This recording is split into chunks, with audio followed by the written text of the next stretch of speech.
मसीह ने जो सलीब के ऊपर पहला काम किया था, जो गुनाह इन लोगों ने किया, उसकी माफी करवा दी ताकि इनको सजा न मिल सके। जो रोमन हुकूमत ने, यहूदियों ने जो गुनाह किया था, उन्होंने यीशु मसीह ने उसकी माफी करवा दी।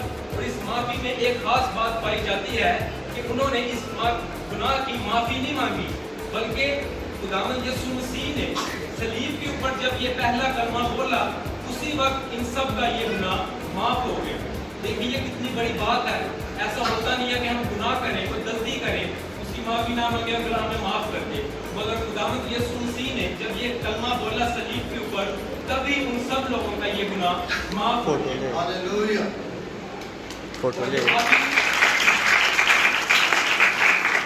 माफी दुनिया में आला सिफ्त बयान करती है, क्योंकि हमारा खुदा माफ करने वाला खुदा है, रहीम है, रहम से भरा हुआ है।